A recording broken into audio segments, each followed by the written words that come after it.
জুলাই সনদকে বাস্তবায়ন করতে হবে।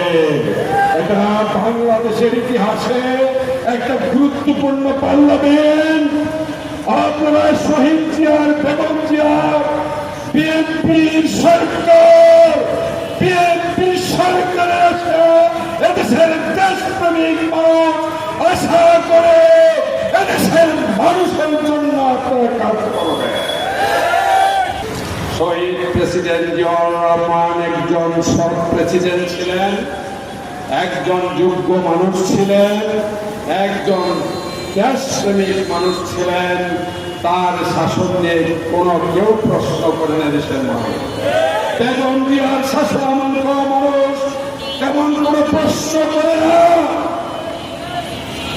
আজকের প্রধানমন্ত্রী সৌভাগ্যক্রমে নির্বাসিত জীবনযাপনের শেষে বাংলাদেশের প্রধানমন্ত্রী হয়েছেন। আপনার জীবদ্দশায় আপনার সামনে পার্লামেন্টের নির্বাচন হলো, গণভোট হলো। এই গণভোটকে উপেক্ষা করার কারণে আমি মনে করি সরকারের শুরুটা হয়েছে খুঁড়ে খুঁড়ে হাঁটার মাধ্যমে। ঠিক কিনা বলে? এই সরকার যদি খুঁড়িয়ে খুঁড়িয়ে আছে, দিল্লি খুশি হতে পারে, আমার দেশের মানুষ খুশি হয়। এই জন্যই জুলাই সনদকে বাস্তবায়ন করতে হবে। এটা বাংলাদেশের ইতিহাসে একটা গুরুত্বপূর্ণ পার্লামেন্ট।